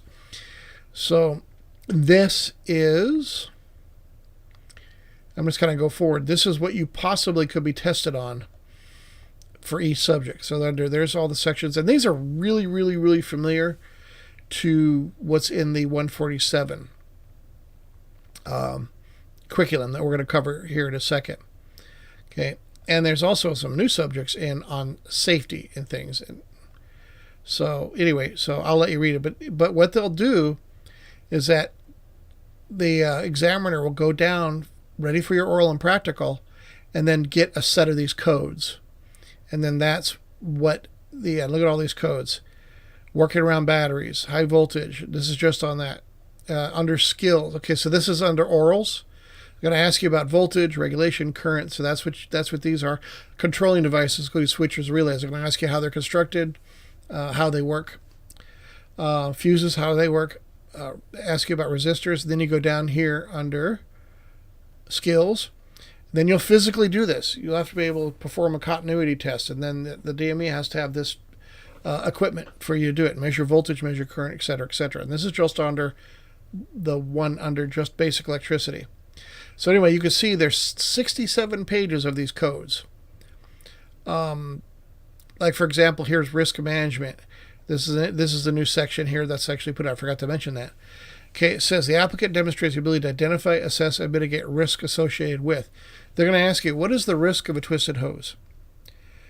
Your job is to go through and say, well, what could happen if a hose is twisted? Well, as the pressure comes in and out of the hose, it could actually unseat itself, something like that, or it could actually get some internal stress to cause cracking. Whatever hose, whatever twisting of a hose especially twisted hoses for actuating gears. If you have a hose that's twisted, it might pull and put tension on the fittings, things like that. So they want you to go through, and part of your question say, what could happen if? And that's on each of these sections. What happens if a loosened fitting or hose that's moved out of position? What could happen? Well, it can interfere with other structures or pull apart and start leaking.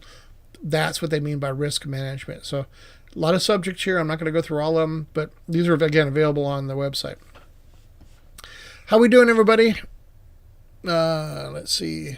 How am I doing? I got 8 of you here still. I had 52 people so far. Anyway, so now what I want to do is that we're going to switch gears here. I know we've been on for an hour and a half. We need to quickly switch to 147. And I'm only going to cover that part of 147 that is going to be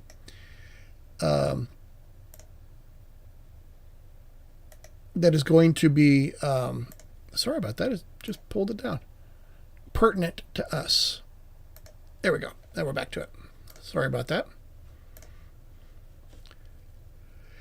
Okay, the rest of the 147, that subject is going to come in. Thanks, Matt, you're still here. That's still going to come up later, but I want to cover real quick appendixes. Okay, when you're getting your A&P, if your A&P is based on experience, then what you need to do, and we talked about teaching levels here. I'm going to go up and talk about teaching levels. Under item 1, level 1, okay, knowledge of general principles, but no practical application, no development of manipulative skills, and you can instruct by lecture, demonstration, or instruction. So if you're learning something to a level 1, that's bookwork. That is learning through an online course, or remote class, things like that. That's level 1. When you get down here to level 2, you get more into general principles, limited practical application. Now you get into more troubleshooting, system operation. You development of sufficient manipulative skills to perform basic operations. So when I talk about basic operations, for example, it's troubleshooting. Can I go through and test a brake? Do I know how to press the pedals and feel the difference between sponginess versus good solid brakes that need to be blessed? So that's kind of what they mean by level 2. Instruction by lecture, demonstration, discussion, and then again, limited practical application. You don't have to physically take something apart and put something together, but you do have to know how to turn it on and see how it works. So that's kind of what they're talking about level 2. Level 3, that's the hands-on. That's the muscle memory that we want you to have. That's level 3 is like on the safety wire. Knowledge of general principles, performance, high degree of practical application. Enough manipulative skills to take something apart, put it back together at a high enough degree to be able to call it return to service. You instruct by lecture.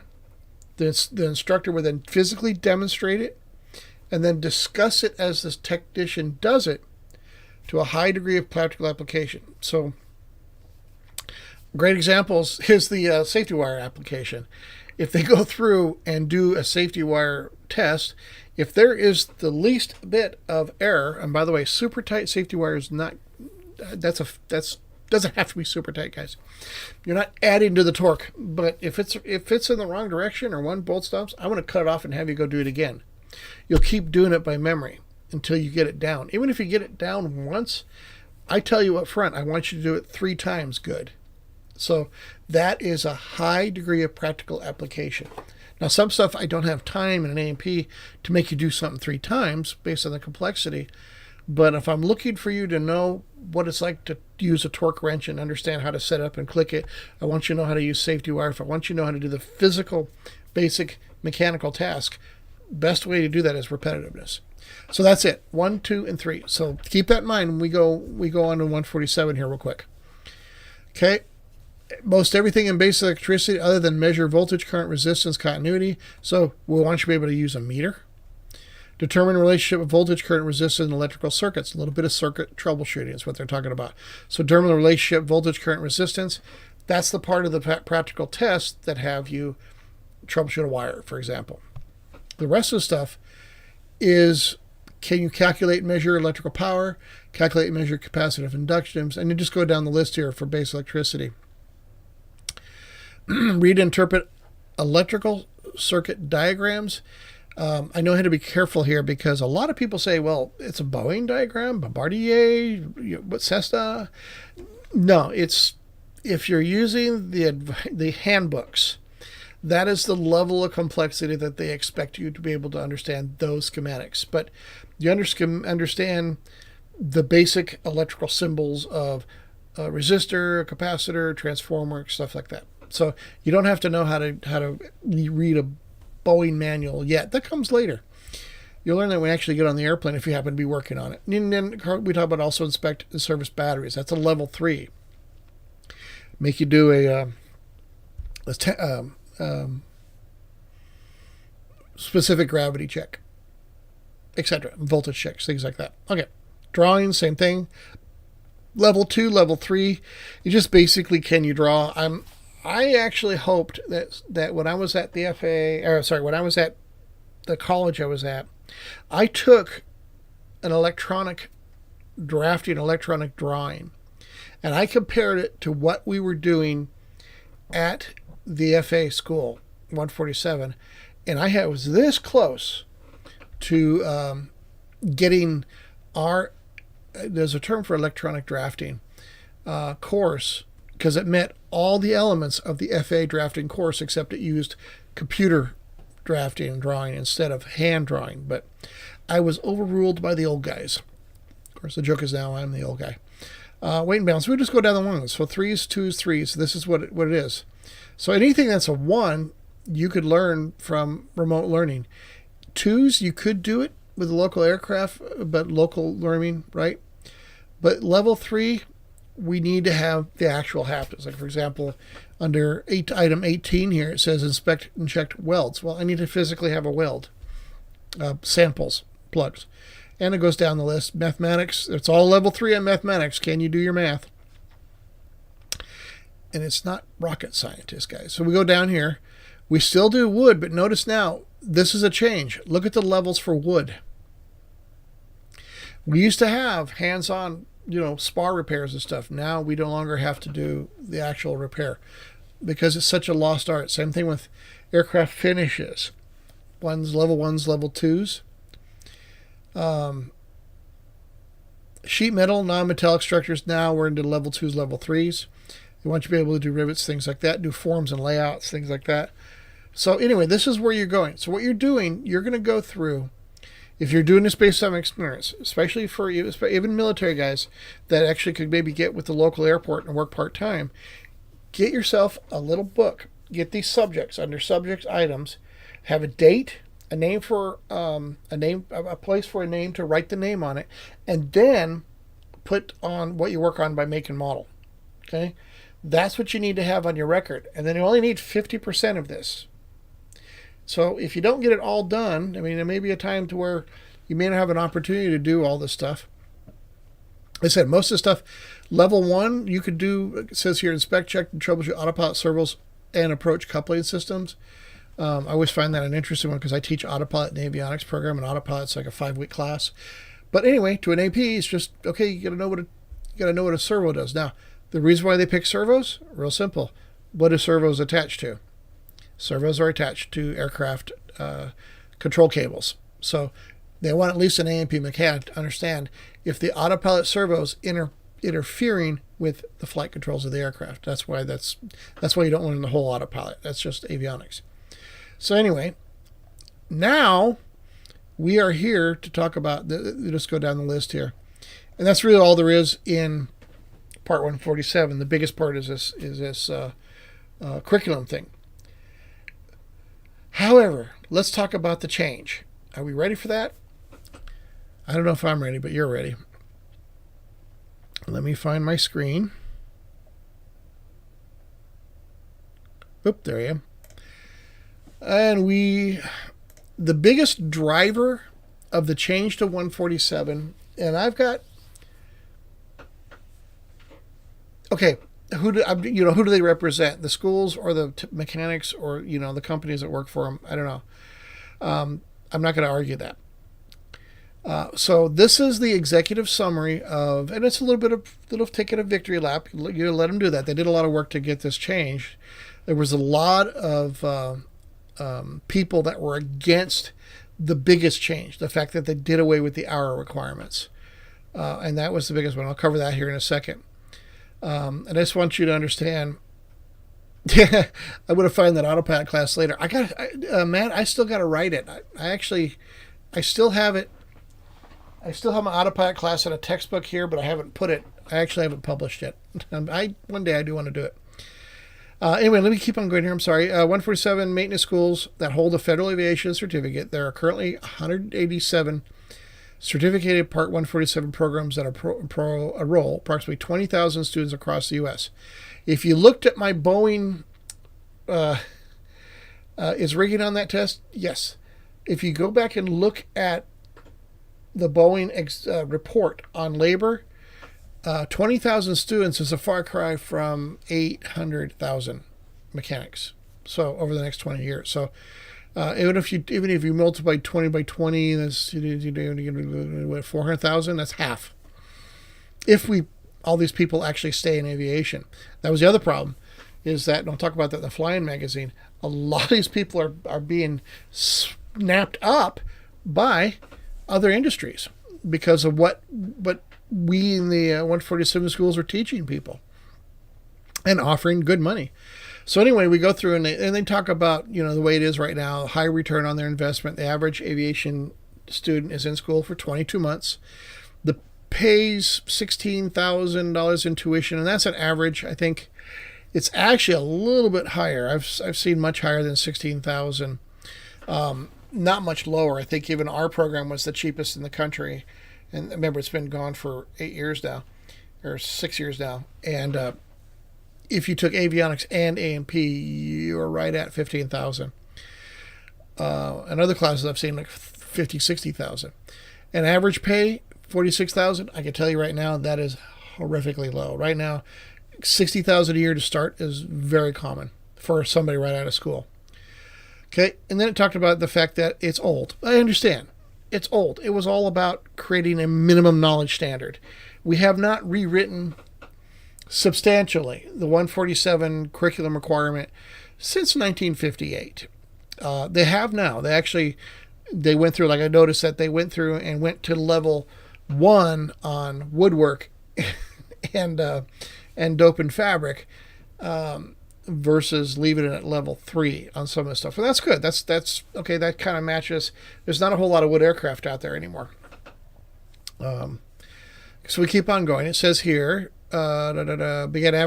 industry began advocating for modernization of the outdated rule, which mandated schools teach long outdated technologies and track student seat time. Now that was ATEC. Big bite was the fact that didn't like this, that the students had to stay in class a certain amount of time. And I want to talk about some pluses and minuses to that. They're talking about performance-based education. Meanwhile, every other education, unless it's private school, tutoring one-on-one, is curriculum-based. And curriculums are based on time.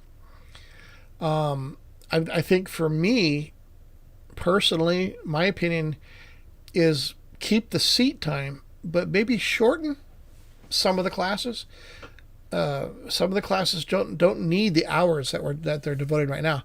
Community colleges like the fact that it was 22 months because it was basically a 2-year program, and we try to encourage our students to get their degree. Just water, nothing else special. If I start drinking, then maybe later. I'll let you know. All right. So, more than a decade ago, and they're talking about that, with no regulatory relief in sight and a host of toxic provisions included in the FAA regulatory proposals, Congress stepped in on December 2nd, 2019. It introduced the Promoting Aviation Regulations for Technical Training. For somehow I keep reading it as FART, but it's actually PART. 147 Act. The bill was industry supported. I got to be careful with that. And some other people, INOAF is always there. So, what did they win? Well, this is their summary. I'm going to go into the actual rule here in a second. So in 2020, it was signed into law as part of the massive coronavirus relief package, which means it was buried. The law directed the FAA to remove and replace the current Part 147 with very specific community drafted language through an interim final rule. That rule was published in May 24th, 22, introducing performance-based regulation that will massively change the way FAA approves and oversees aviation technical programs. The new Part 147 will go into effect September, it's actually 22nd, 2021. I just looked at it today. Now, understanding what I know about working in an A&P school, I could see huge problems with this. And it has to do not so much with, I don't mind the idea of performance-based if you want to go to a one-on-one or 1 or 2, 3 students. But the way the program is set up now is that the FAA limits you to 25 students or 25 students per instructor cohort. That means as an instructor, when I'm teaching the A&P students, it's mostly for lab. But for lecture, they're allowed a little bit higher than what most ever did. So you have a set of students that enroll in school. And they get set up, they're signed up. And then you have some super achievers, and then you have some people that maybe should have taken culinary. So at that point, we try the best we can as a class, an instructor, to get everybody through. The huge achievers, the OCDs, the ones that complain and whine how boring everything is and stuff, I can't, at the time we couldn't do anything about it because what am I going to do with them?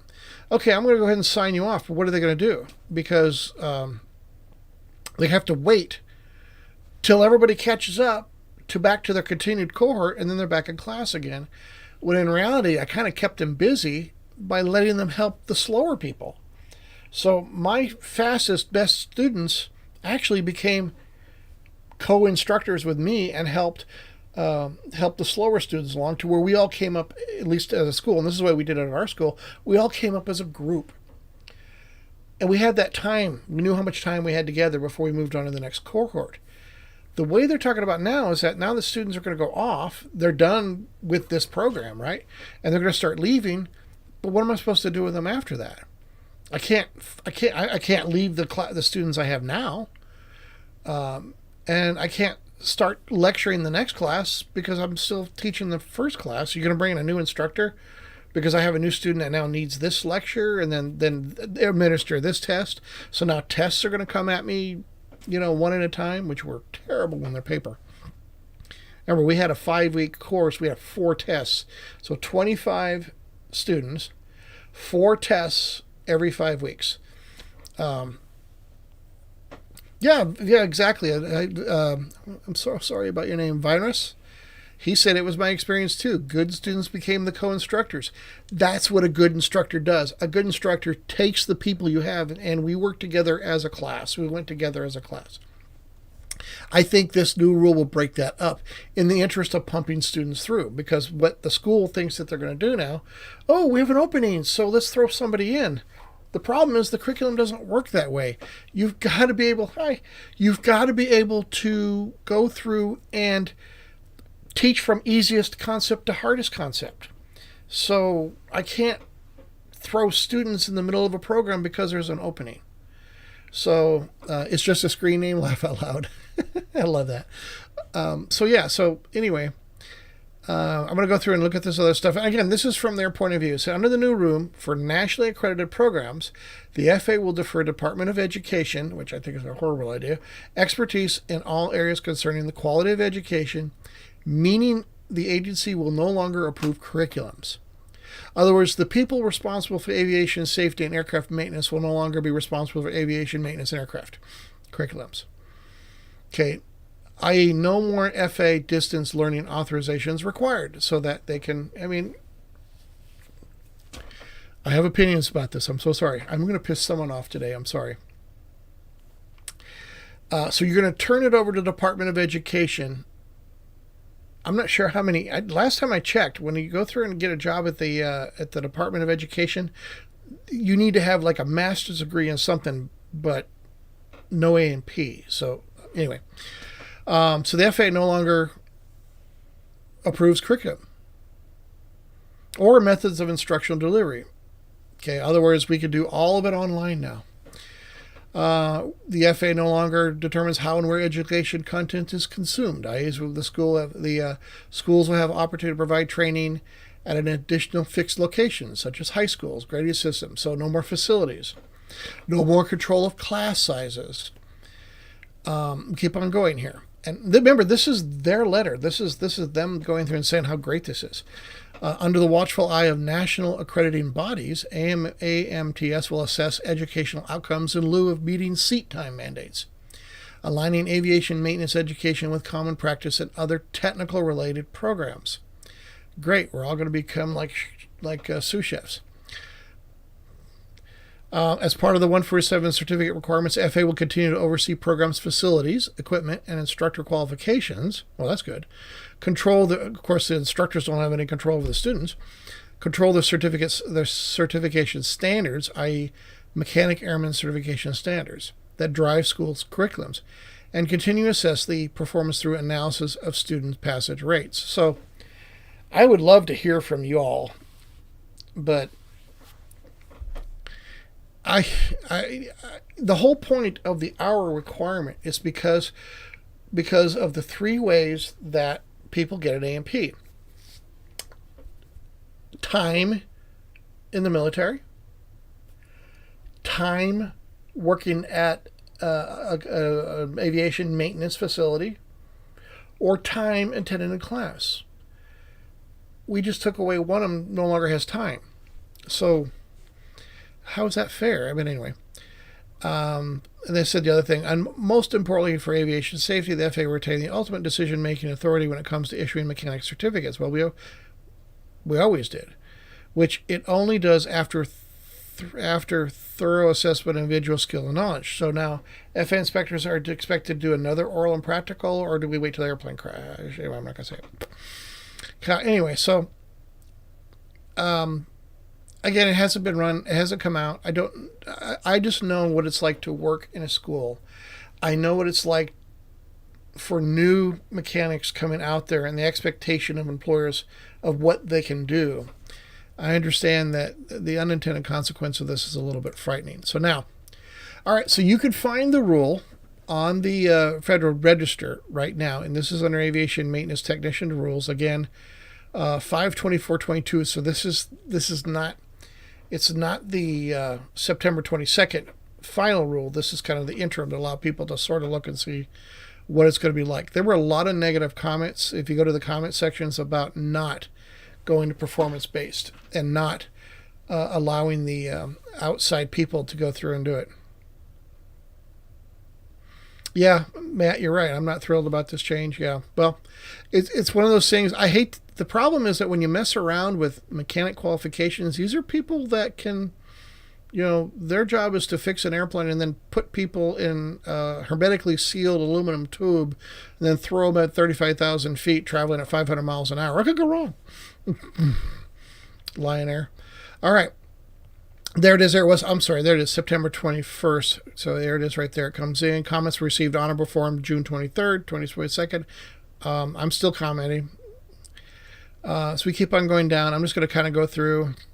Most of the stuff is, when you're looking at it, these are all the administrative stuff. It's interesting. 4479 is meant here. 4479 allows an FAA inspector to do a reexamination at any time. So this is a notification in the rule that if an FAA inspector at any time has a suspicion that a technician does not meet the minimum knowledge requirements for the certificates, yeah, that's it. Yeah, Vinrus, it's right. That would help out greatly with the shortage. The shortage of what, though?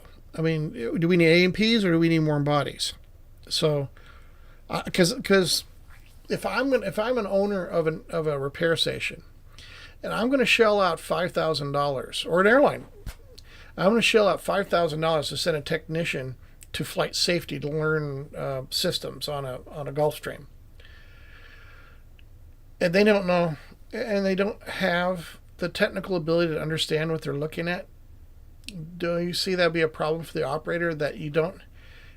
Because now we don't know based on what used to be years past. Now, granted, ATEC's not wrong here. The regulation did need to be updated. I think it needed a lot more avionics. I still think avionics should be a subject, but it's still not a subject in it.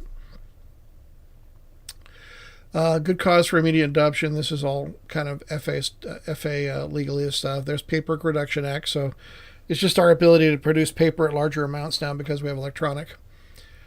Fees, let's see, going on. TAID, I'm just trying to find down to the meat of the stuff here. And then here's the rules and stuff.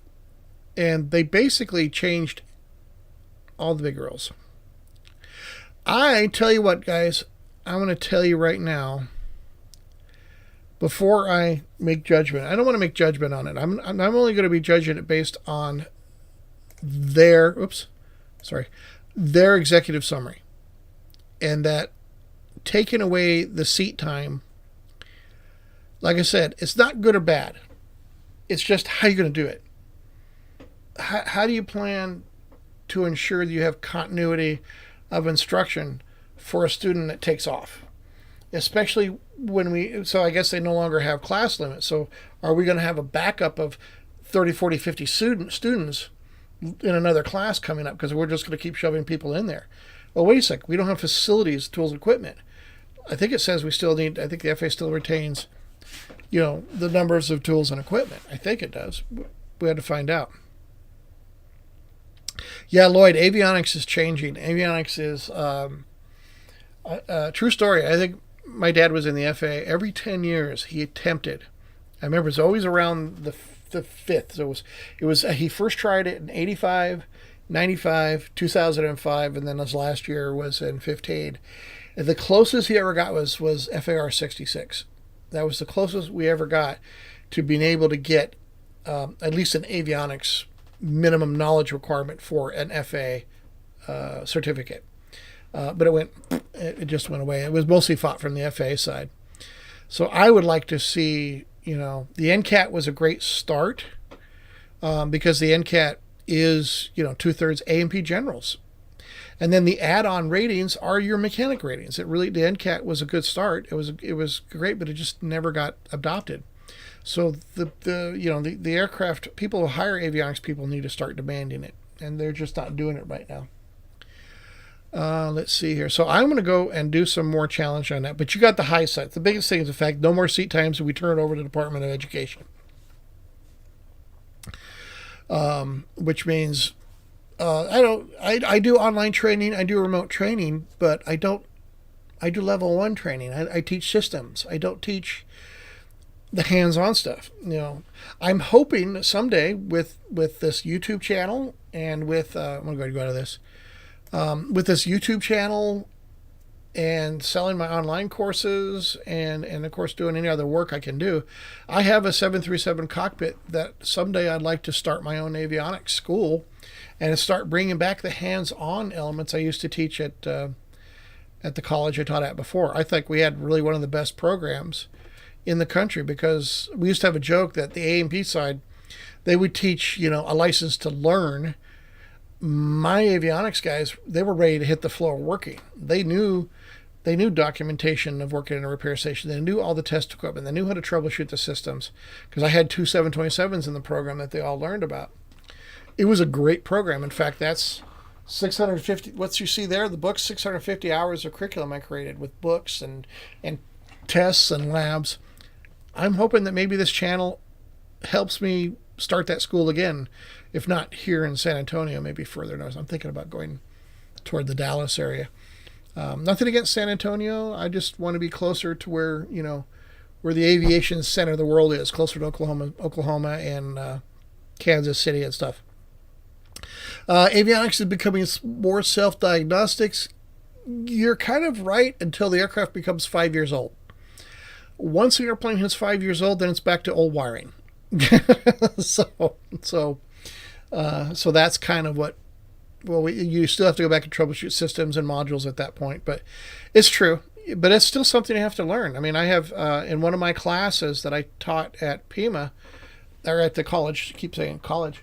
I had a whole section on fault isolation of a 737, how to get into the FMC and how to access and read it, how to do, auto. We had the auto throttle check to do. We had autopilot check.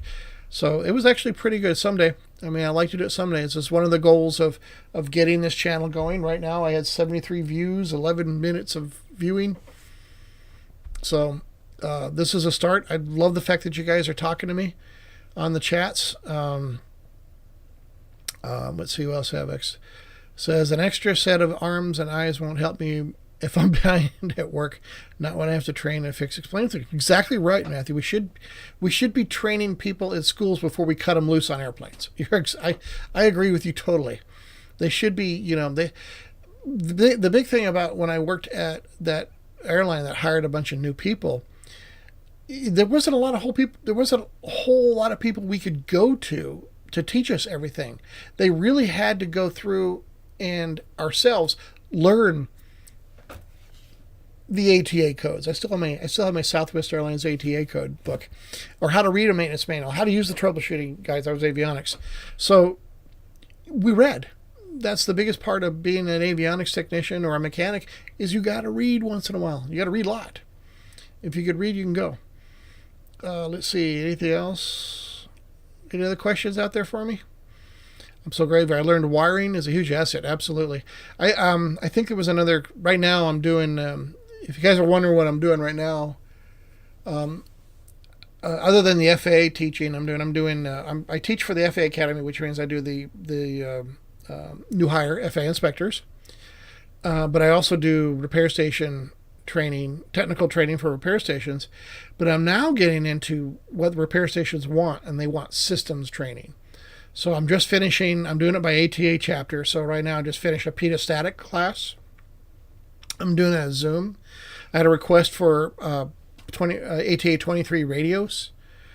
So I'm actually going through and start putting together basically the add-on ratings for the NCATs, for the technical ratings. So I'm going to probably do, I'm doing a repair and alteration one. So if you want to know how to do a 337 on a major repair, major alteration, that's a good one because it talks about airworthiness, how to determine aircraft parts, that sort of thing. And then I'm hoping, like I said, I'm hoping this program builds, and I'm hoping that this page takes off. So if you haven't done it before, please hit that subscribe button. I'm getting up there. I've got well over 2,000 subscribers. Yay! What I need is the watch time before I can actually start making money. Oh, Matt, what is the secret in getting to the FAA? Oh, wow. Let's see. Step one. So, sorry, I'm kidding. If you go to they're short, and like I said, this industry is short everybody. But basically, minimum it's 5 years of aviation management experience. There's 6 specialties. I actually qualified in 5 of 6 FA specialties when I went into the FA. So I was air carrier maintenance because I worked for Southwest. I was GA maintenance because I had an A&P working on GA. I was air carrier avionics and air carrier maintenance and GA maintenance. And the only thing I was actually qualified in air carrier ops because I had a 3.7 type rating. I was not qualified in GA ops because I didn't have my flight instructor rating, but I had just taken all my tests. I was waiting for my check ride when I got hired by the FAA. I applied and never heard back. It takes a while, Matt. I think it took me, and I only did it at my dad's urging because I actually wanted to be a professional pilot. That's why I got the 3.7 type rating. But when it came time for me to become a pilot, I had a wife, a mortgage, and a baby on the way, and one in the crib. So I also discovered that I got too late. I got qualified to be a pilot too late. You really have to do it when you're super young, super single, and super broke. So I stayed in maintenance, and then I found out it was the best thing I ever did because I really enjoyed my job at the FAA. But I also enjoyed teaching at Pima, and I enjoyed doing what I'm doing now. So like I said, I never worked a day in my life in aviation as long as I can keep working in aviation. So yeah, Matt, just keep plugging in. They'll get it in you. Yeah, I just heard keep applying. Absolutely. Because what happens is you keep applying, your time starts chicken down. You start having more time doing this. They're looking for, if you don't have maintenance management experience, they also count quality inspector time. So all the years that I've had an IA actually counts toward being an FAA inspector. They won't take me back either, so don't worry about it. So, let's see how we doing for time. We have been on the air for 2 hours, and it feels like 10 minutes to me, guys. So thank you all for signing in tonight. Keep your questions coming in the comment sections. Getting ready for the next class. I usually do these about every 2 weeks now, every Thursday night, every 2 weeks. Coming along. So I will do a follow-up video, and I'm going to wait until the rule actually comes out, until we see what happens to it. Because right now, when we look at ATEX, they're they have a financial stake, I guess, in it. I'm not even sure. It does help, I guess, in trying to get more people A&Ps. But I think, for me personally, it's not about the numbers of people. It's actually the quality of the people we put out there. I still think being an aircraft mechanic is an incredibly rewarding job, but it's a challenging job, because as these aircraft start becoming more and more complex, it takes more time and effort to train to work on them. So we need to keep going. So thanks, Lloyd. We'll keep going. Love it. I'm going to go ahead and sign off, and we'll say see you all next 2 weeks. So don't forget to hit the like button if you like this. It was pretty good so far. And also keep those comments coming in. I always answer them. With that being said,